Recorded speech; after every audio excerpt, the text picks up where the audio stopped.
Febrero de 1943. El Océano Atlántico Norte se estrelló contra el casco de acero del buque de transporte, que transportaba a cientos de prisioneros alemanes hacia un destino desconocido. El cabo de la Wehrmacht, Ernst Moyer, estaba sentado en la oscura bodega de carga junto a otros 347 soldados capturados. Tenían las manos atadas. Sus uniformes aún estaban cubiertos de arena del desierto norteafricano, donde las fuerzas aliadas los habían derrotado semanas antes. El aire olía a agua salada, diésel y cuerpos sin lavar. Ernst tenía 24 años y nunca imaginó que sería prisionero. Esperaba morir combatiendo. En Alemania, la guerra lo consumió todo. A principios de 1943, el gobierno nazi había obligado a toda la nación a una guerra total. Todas las fábricas producían armas o suministros para el ejército. Todas las granjas enviaban sus alimentos a los soldados en el frente. Los civiles alemanes recibían cartillas de racionamiento que les proporcionaban solo 2.400 calorías diarias, apenas lo suficiente para sobrevivir. La carne aparecía una o dos veces por semana si las familias tenían suerte.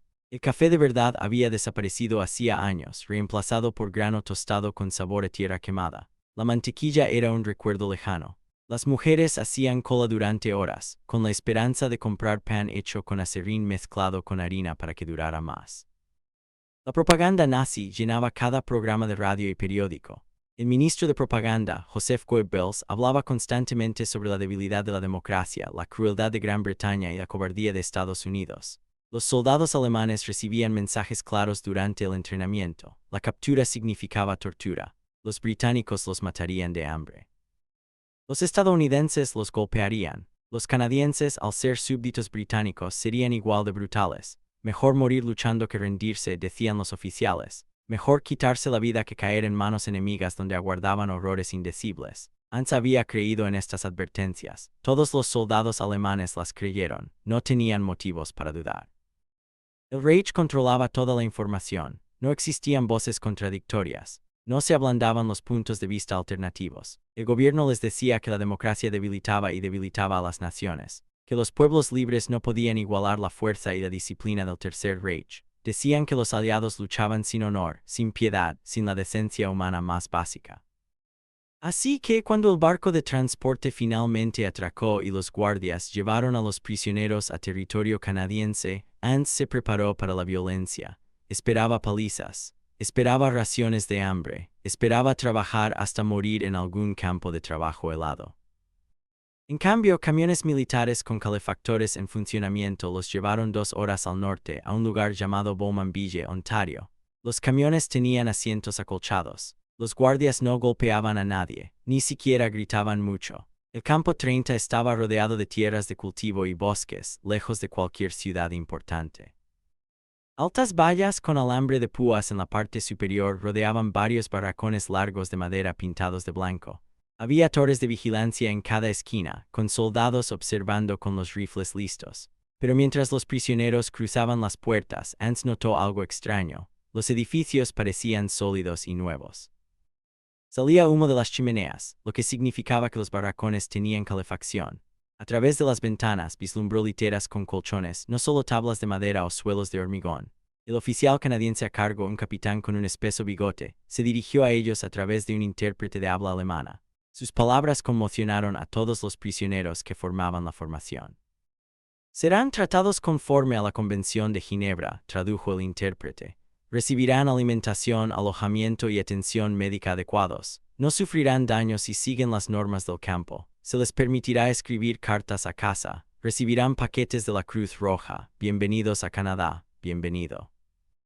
Ernst intercambió miradas confusas con Klaus, un tripulante de un tanque Panzer de Múnich que había sido capturado junto a él.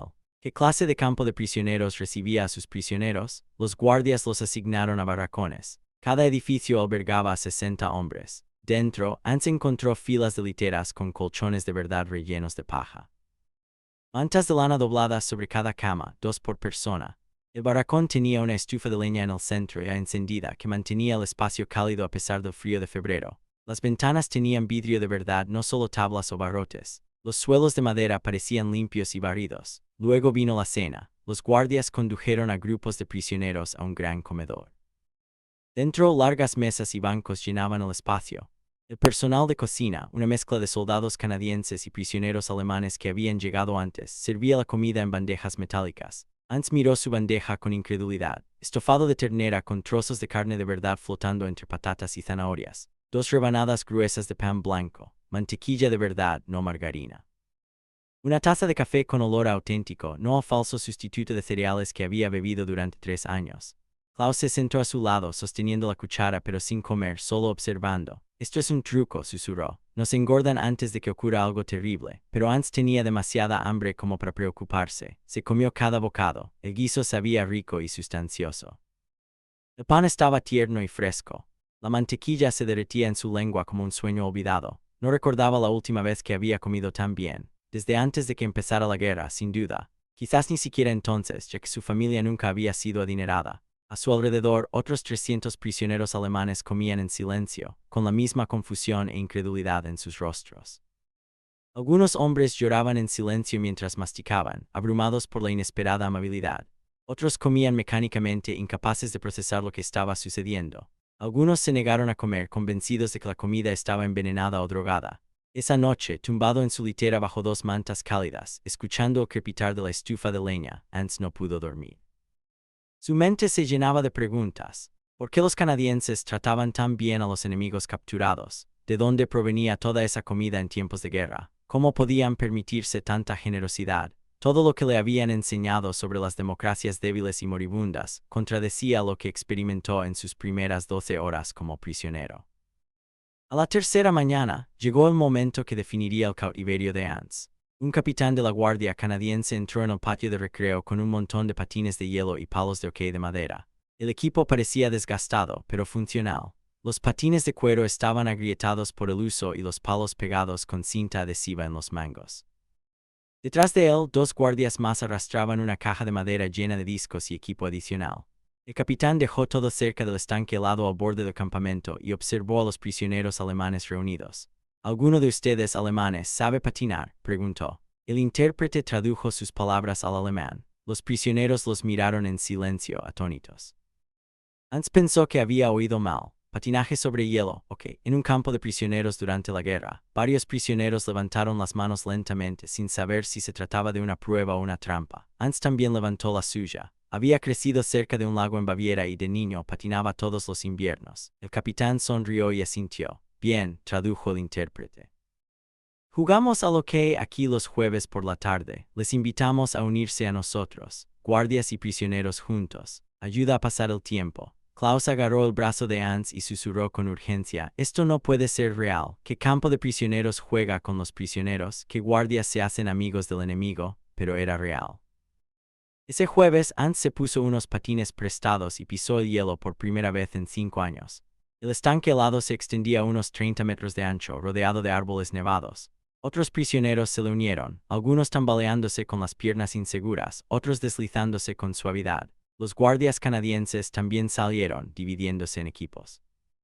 Un joven cabo pelirrojo le pasó el disco a Hans. «Estás en mi equipo», dijo con gestos y un alemán deficiente. «Vamos a vencer a estos tipos». Jugaron durante 2 horas. Soldados de la Wehrmacht y guardias de la Real Artillería canadiense perseguían un disco de goma por el hielo, gritando y riendo cuando alguien caía, vitoreando cuando alguien marcaba.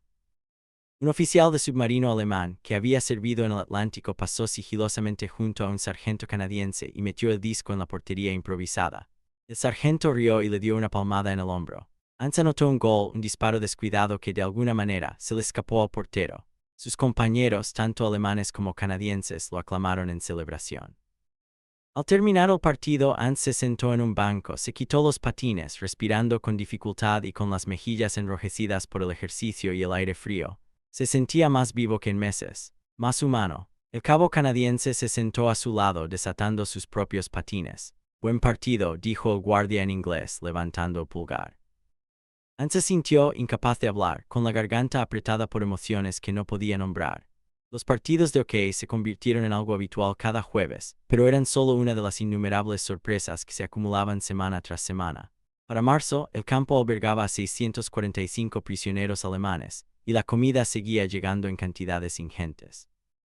Hans veía pasar los camiones de suministros por las puertas cada lunes y viernes, cargados con sacos de harina, cajas de verduras enlatadas, cajas de patatas frescas y filetes de ternera colgados de ganchos.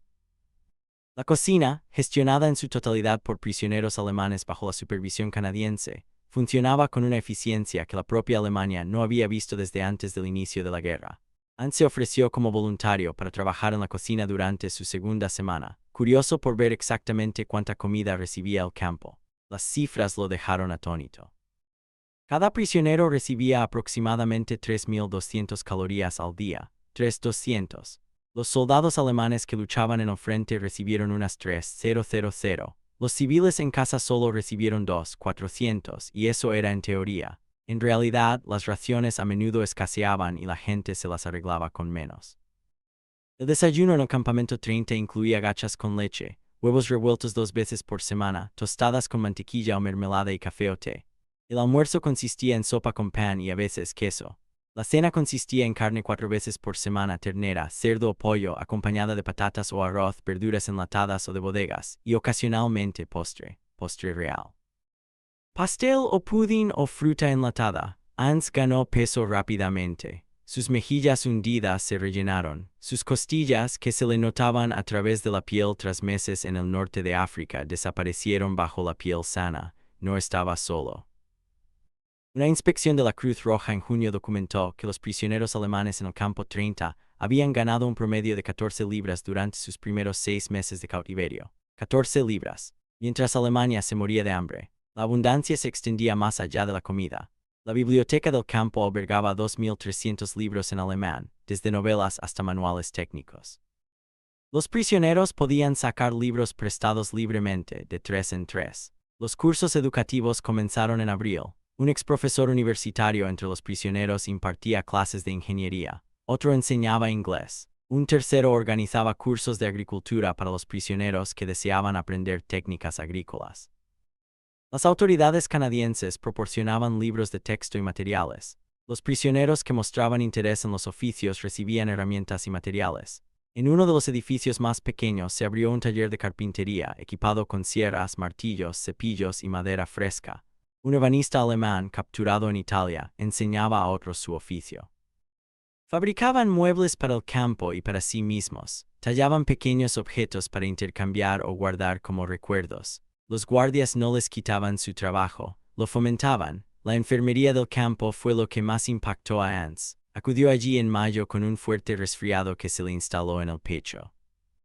Un médico militar canadiense lo examinó minuciosamente, auscultándole los pulmones con un estetoscopio, tomándole la temperatura y revisándole la garganta. El médico le recetó sulfamidas, un nuevo medicamento del que Hans solo había oído hablar por rumores. El medicamento funcionó. Su infección desapareció en 4 días.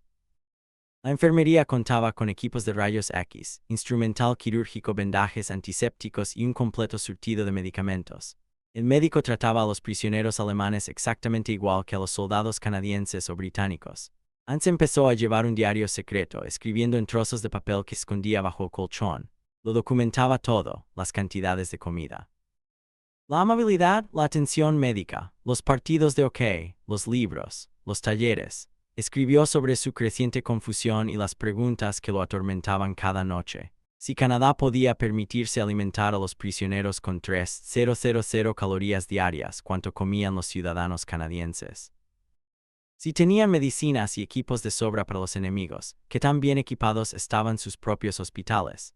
Si permitían a los prisioneros jugar al hockey, aprender oficios y leer libros, ¿cuán libre era su propia gente? La propaganda le había enseñado que las democracias eran débiles y moribundas, colapsando bajo su propia corrupción e indisciplina. Pero todo lo que Hans veía sugería lo contrario. Esto no era debilidad, era una fuerza tan abrumadora que Canadá podía permitirse la generosidad incluso en tiempos de guerra. Era una riqueza tan inmensa que alimentar bien a los prisioneros apenas afectaba sus recursos. Era una confianza tan profunda que los guardias podían jugar al hockey con soldados enemigos sin miedo. La Nochebuena de 1943 llegó con una fuerte nevada sobre el campo 30. Hans se despertó antes del amanecer con el aullido del viento en el barracón y el familiar crepitar de la estufa de leña que mantenía caliente el edificio. Llevaba 10 meses prisionero. 10 meses que lenta pero inexorablemente, habían desmantelado todo lo que creía saber sobre el mundo, sobre sus enemigos, sobre su propio país. Pero aún se aferraba a fragmentos de sus antiguas creencias. Aún se decía a sí mismo que, de alguna manera, la propaganda contenía algo de verdad, que Alemania luchaba por algo justo, aunque los métodos fueran duros. La Navidad destruiría por completo esos últimos fragmentos. 2 semanas antes, el comandante del campo, un mayor canadiense de cabello canoso y rostro amable, había hecho un anuncio a través de los intérpretes. Los prisioneros podrían celebrar la Navidad como es debido, podrían decorar el comedor, podrían organizar entretenimiento, podrían celebrar servicios religiosos. Y la cocina prepararía un festín especial con raciones adicionales aprobadas por el gobierno canadiense específicamente para la festividad. Los prisioneros apenas lo creían. Klaus se acercó a Hans esa noche con lágrimas en los ojos. «Celebran el nacimiento de Cristo con nosotros», dijo. «Nosotros, los que bombardeamos sus ciudades y matamos a sus hermanos. ¿Qué clase de gente es esta?».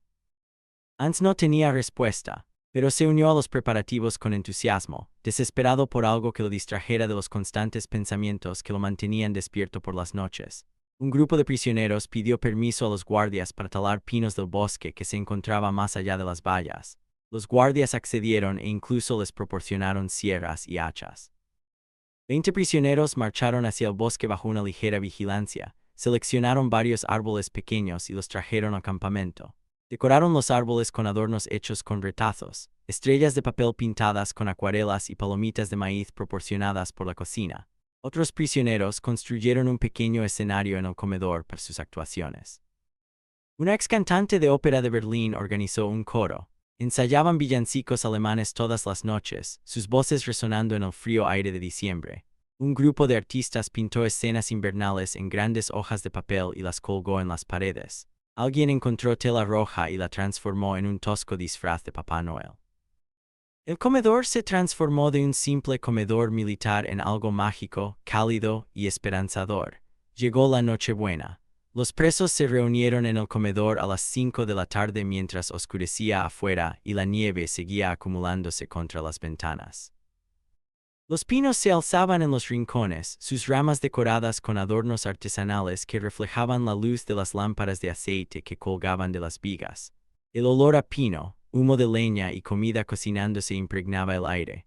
Hans estaba sentado en una mesa larga con Klaus y varios otros de sus barracones. Los guardias canadienses estaban de pie junto a las paredes, pero no observaban con recelo ni hostilidad. Simplemente estaban presentes, respetuosos. Algunos incluso sonreían levemente. El coro actuó primero, 30 prisioneros alemanes de pie en el pequeño escenario cantando Noche de Paz a 4 voces. Sus voces se elevaron puras y claras, llenando la sala con una belleza que le provocó un dolor de pecho a Hans. Pensó en sus padres en Baviera. Seguían vivos, habían llegado los bombardeos aliados a su ciudad natal. Estarían acurrucados en un sótano helado ahora mismo, comiendo sopa de nabos con un poco de suerte, escuchando el aullido de las sirenas antiaéreas. Luego vino la fiesta. Los cocineros trajeron bandejas y cuencos repletos de comida que parecía imposible, incluso después de 10 meses de abundancia. Pavo asado dorado y humeante, jamón asado glaseado con algo dulce, montañas de puré de patatas con salsa cremosa, zanahorias, judías verdes y remolacha, panecillos recién horneados con mantequilla de verdad, y luego, increíblemente, el postre, tarta de manzana. Tarta de calabaza, tarta de chocolate. Chocolate de verdad, no el sustituto de cereales que los alemanes habían consumido durante años. Hans miró fijamente su plato, incapaz de moverse, incapaz de pensar. El plato contenía más comida de la que toda su familia vería en una semana en casa, más comida de la que un soldado alemán recibiría en 3 días en el frente. Y esto se daba libremente a prisioneros, a enemigos, a hombres que habían intentado matar a soldados canadienses, británicos y estadounidenses. Klaus se sentó a su lado tenedor en mano sin comer, solo mirando. «¿Cómo?», susurró. «¿Cómo pueden tener tanto? ¿Cómo pueden permitirse esto?». A su alrededor, otros prisioneros lloraban a mares mientras comían. Algunos rezaban en silencio, agradeciendo a Dios por la comida. Otros comían en silencio, con una mezcla de gratitud, vergüenza y confusión en sus rostros. Algunos no pudieron comer nada, abrumados por el contraste entre este momento y sus recuerdos de su hogar. Cerca de allí se encontraba un sargento de guardia canadiense, un hombre joven de unos 25 años, que observaba a los prisioneros con expresión de tranquila satisfacción. Hans captó su mirada. El sargento asintió levemente, un gesto de reconocimiento de humanidad compartida a través de la división de la guerra. En ese momento, algo en el interior de Hans se desmoronó por completo. Comprendió con una claridad repentina y aplastante que la propaganda había sido completamente contraria. Alemania no luchaba contra democracias débiles y moribundas. Alemania luchaba contra una civilización tan fuerte, tan rica, tan segura de sí misma que podía permitirse tratar a sus enemigos con amabilidad. Una nación que alimentaba a los prisioneros mejor que Alemania a sus propios soldados no estaba perdiendo la guerra. Esa nación ya había ganado, aunque los tiroteos continuaran durante años. El desenlace era inevitable porque los cimientos eran muy diferentes. La democracia no había debilitado a Canadá, lo había enriquecido. Personas libres, trabajando para sí mismas, conservando el fruto de su trabajo y eligiendo su propio camino, habían creado una abundancia que Hans jamás hubiera imaginado. Mientras tanto, el Tercer Reich, con todo su discurso sobre fuerza, disciplina y sacrificio, solo había creado escasez, sufrimiento y mentiras. Después de cenar, Hans salió a la nieve que caía. Necesitaba aire. Necesitaba espacio para pensar. Un guardia lo seguía a distancia, pero no lo detuvo. Hans se quedó en el patio mirando el cielo oscuro con los copos de nieve cayendo sobre su rostro y derritiéndose. Pensó en los partidos de hockey, los libros de la biblioteca, la atención médica, el taller de carpintería, las clases. Pensó en ganar 14 libras mientras sus compatriotas se morían de hambre. Pensó en los guardias que practicaban deportes con los prisioneros en lugar de golpearlos. Esa noche regresó a su litera y sacó los trozos de papel que tenía escondidos. A la tenue luz de una pequeña vela, escribió palabras que lo habrían llevado a la muerte si las autoridades alemanas las hubieran leído. Nos tratan como humanos porque tienen tanto que pueden permitirse la humanidad. Nos dijeron que la democracia ablandaba a las naciones. En cambio, las hizo ricas y lo suficientemente seguras como para jugar al hockey con hombres que intentaron matar a sus hermanos. Esto no es debilidad, es un poder que nunca entendimos. Es una fuerza insuperable. Escribió sobre la fiesta de Navidad y su significado. Mi familia come nabos si tiene suerte. Los soldados alemanes en el frente reciben pan negro y sopa aguada. Mientras tanto, Canadá asa pavos para los prisioneros alemanes y nos sirve pastel de chocolate. Esto no es generosidad nacida de la insensatez. Es generosidad nacida de una fuerza tan abrumadora que no nos temen en absoluto. Nos compadecen, y tienen razón en compadecerse de nosotros porque nunca tuvimos una oportunidad. Siempre esperábamos perder esta guerra porque no se puede derrotar a una nación que tiene tanto que puede regalar en abundancia y aún así tener mucho que sobra. Klaus lo encontró escribiendo y se sentó en el borde de la litera. Tú también lo ves ahora, dijo en voz baja. Lo que todo esto significa, Hans asintió, luchamos por el bando equivocado. O quizás no había un bando adecuado para nosotros, pero definitivamente luchamos por el bando perdedor y no solo por los tanques o los aviones. Perdimos porque todo nuestro sistema se basaba en mentiras y escasez, mientras que el suyo se basaba en la verdad y la abundancia. Se sentaron juntos en silencio mientras afuera nevaba y otros prisioneros dormían a su alrededor, hartos de pavo y pastel, calientes bajo mantas de lana en un campo de prisioneros que los trataba mejor que su propia nación jamás los había tratado.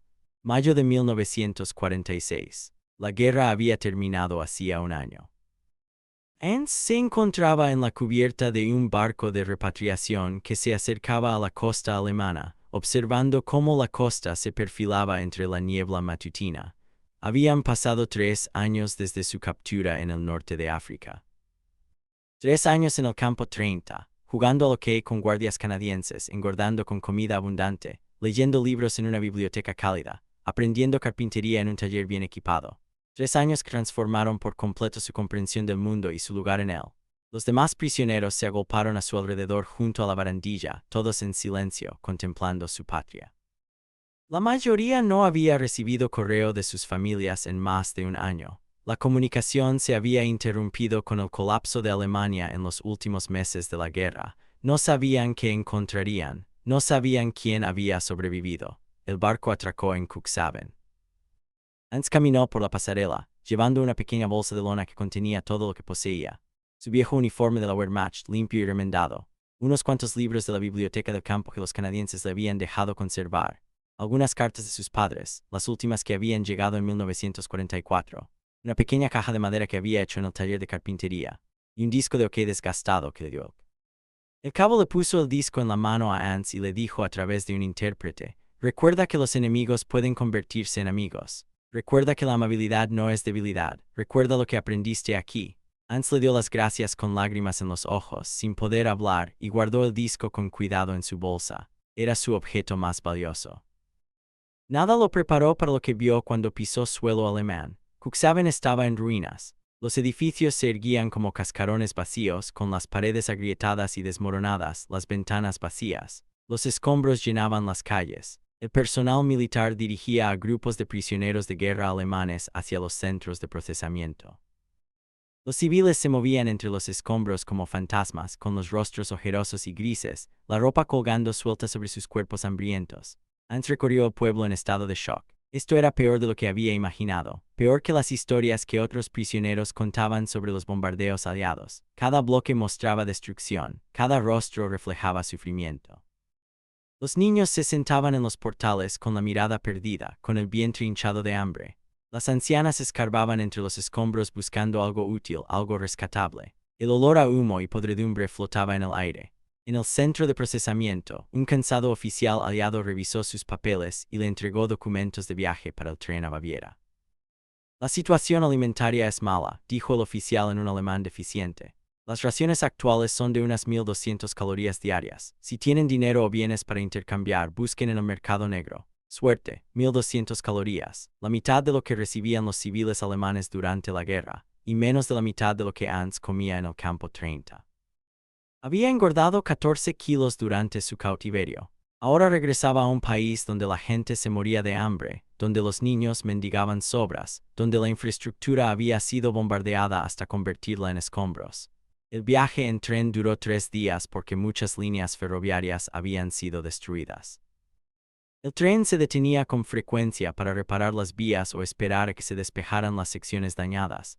Hans compartía un vagón estrecho con otros 40 prisioneros y civiles que regresaban. Nadie hablaba mucho, simplemente observaban por las ventanas la devastación que pasaba. Ciudades reducidas a ruinas, puentes destrozados, fábricas destruidas.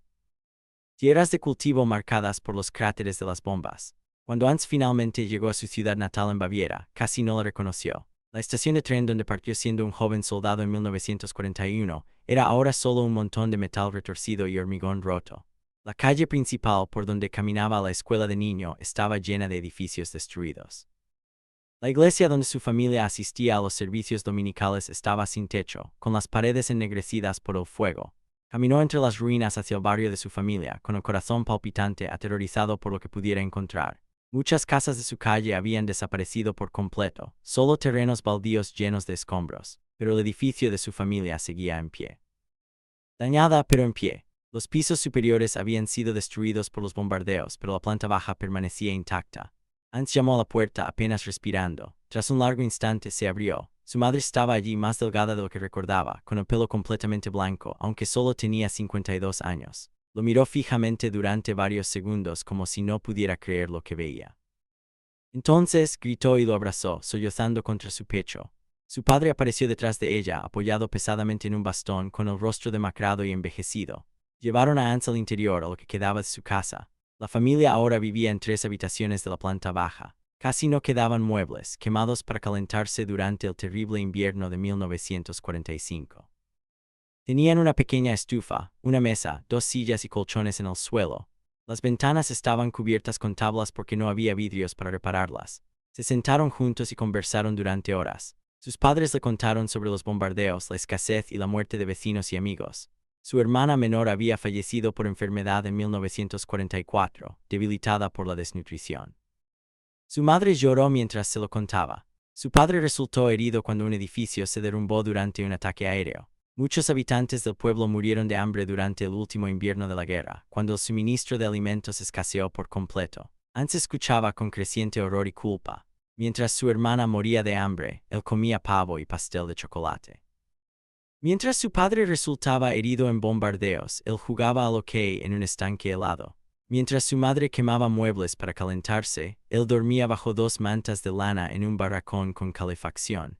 Intentó explicarles lo que había vivido en Canadá, pero las palabras le resultaban inapropiadas.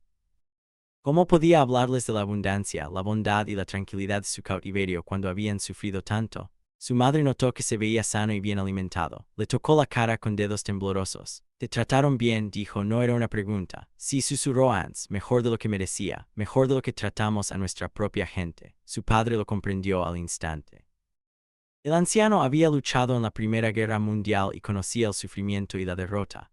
«Cuéntamelo todo», le dijo, y así lo hizo Hans. Les habló de la cantidad de comida, la atención médica, la biblioteca, los talleres, la cena de Navidad, los partidos de hockey. Les contó cómo había engordado 14 kilos mientras Alemania se moría de hambre.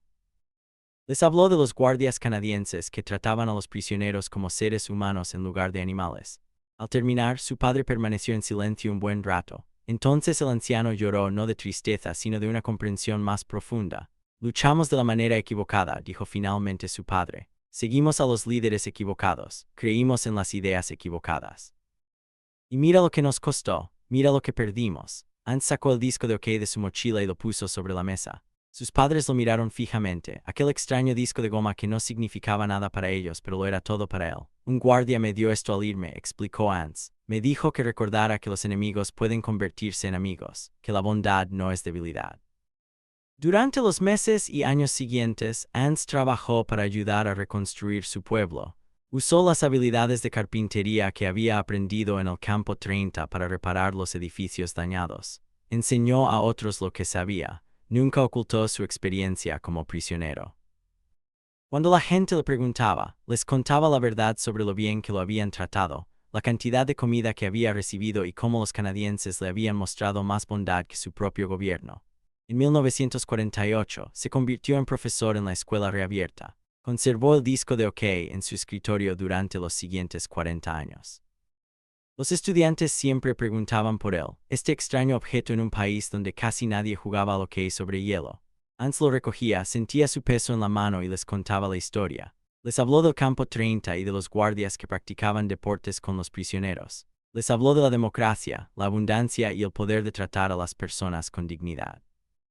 «Este disco me enseñó algo importante», les decía a sus alumnos. «La fuerza no se demuestra con la crueldad con la que tratas a tus enemigos. La fuerza se demuestra con cuánta humanidad puedes permitirte mientras los derrotas. Los canadienses no nos derrotaron solo con bombas y tanques. Nos derrotaron con mantequilla, mantas y amabilidad.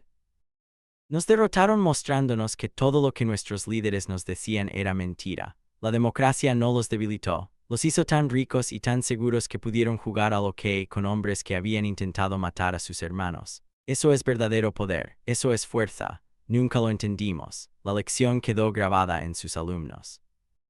Algunos se convirtieron en líderes de la nueva Alemania Occidental, ayudando a construir una nación democrática a partir de las ruinas del Tercer Reich. Recordaban el disco de hockey de su maestro y lo que representaba. El verdadero impacto no fueron los juegos, ni la comida, ni la amabilidad en sí. El verdadero impacto fue darse cuenta de que la civilización que te decían débil y moribunda podía permitirse alimentar a sus prisioneros mejor que tu propio imperio a sus soldados. Fue entonces cuando supiste que la guerra estaba perdida incluso antes de empezar.